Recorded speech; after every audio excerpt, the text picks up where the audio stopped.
Olá, meu nome é Rafael, este é o Cresça em 10 Minutos e estamos na série Jesus. Hoje nós falaremos sobre o início do seu ministério. Pode soltar a vinheta.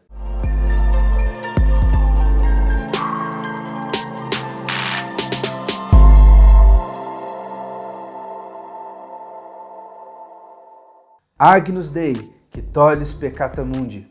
Isso significa: eis o Cordeiro de Deus, que tira o pecado do mundo.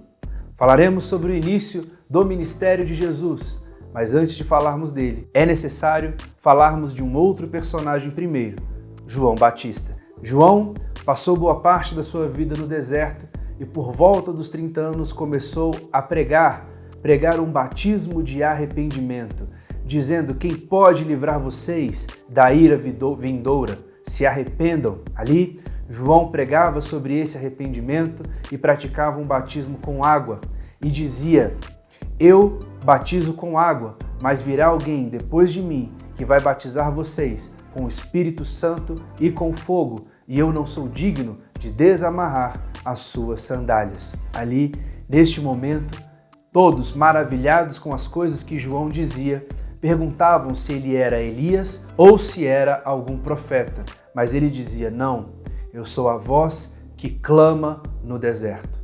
Ali, João se mostrou como alguém que estava preparando o caminho para o ministério de Jesus.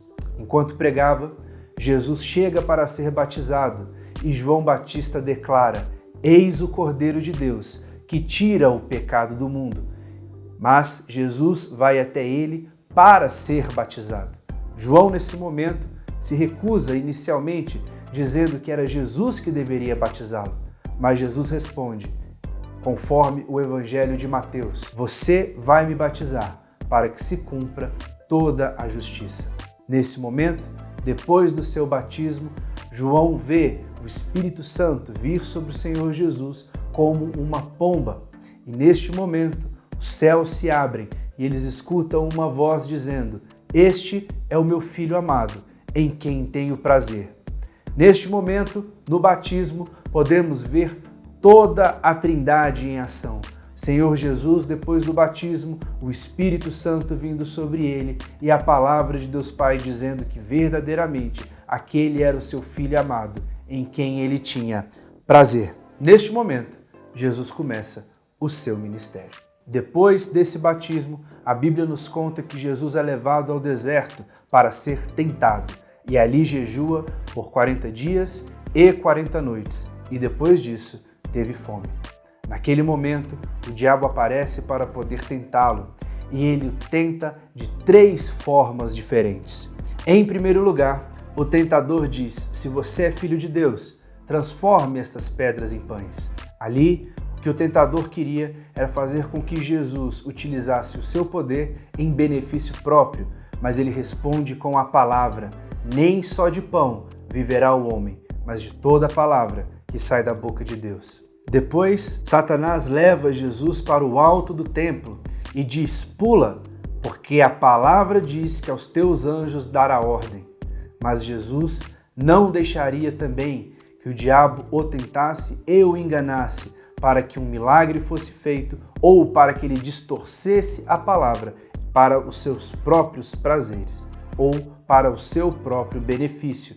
Por isso, ele responde com a palavra novamente, dizendo: não tentarás o Senhor teu Deus.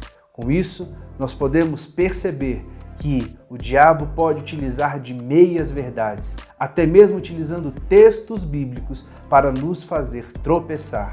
Mas é importante termos o domínio do Espírito Santo e o seu controle sobre nossa vida, porque é ele que nos guiará a toda a verdade.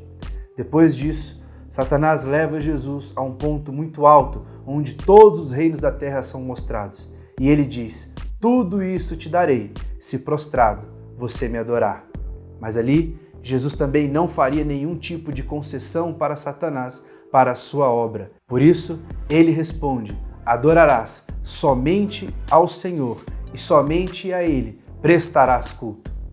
Após essa resposta, o diabo sai da frente dele e em seguida a palavra nos conta que os anjos aparecem e servem Jesus. Passado um tempo, Jesus começa a escolher os seus discípulos, o qual ele chamaria também de apóstolos, e a Bíblia conta como alguns deles foram escolhidos. Inicialmente, podemos ver que, de acordo com o relato de Mateus, Jesus estava andando pela beira do mar da Galileia quando ele encontra Pedro e André, e ali ele diz: "Segue-me, e eu farei de vocês pescadores de homens." Logo em seguida, ele encontra João e Tiago, junto com seu pai, dentro de um barco. E novamente ele diz: "Segue-me", e os dois o seguiram.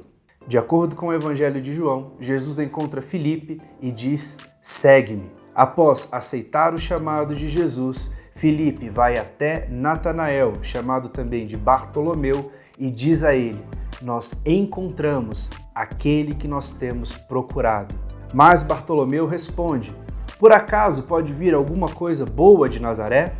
Mas mesmo assim ele vai até Jesus. Naquele momento, Jesus revela onde Bartolomeu estava e ele reconhece o senhorio de Cristo e começa a segui-lo. Os evangelhos, então, nos contam quem são os 12 apóstolos: Simão Pedro, André, o seu irmão, Tiago, João, irmão de Tiago, chamados filhos do trovão, Filipe, Bartolomeu, também chamado de Natanael, Mateus, Levi, Tomé, Tiago, filho de Alfeu, Simão o Zelote, Judas, filho de Tiago, também chamado de Tadeu, e Judas Iscariotes, o qual trairia o Senhor Jesus. Mas o primeiro milagre de Jesus ocorreu durante uma festa, durante um casamento, o evento que ficou conhecido como Bodas de Caná. Estava ali nesse casamento Jesus, Maria, sua mãe, e os seus discípulos, quando o vinho acabou. Naquele momento, Maria diz aos serviçais: "Façam tudo o que ele mandar." Assim, Jesus pede aos serviçais para que enchessem os potes de água e depois os servissem. Naquele momento, ele transforma a água em vinho, o que é amplamente elogiado por todos que estavam na festa, dizendo inclusive que era um vinho muito melhor do que o vinho que eles haviam tomado anteriormente. Este foi o primeiro milagre de Jesus, onde os seus discípulos ficaram maravilhados e creram nele. E este foi o Cresça em 10 Minutos. Semana que vem continuaremos sobre o ministério de Jesus. Fiquem com Deus e até semana que vem.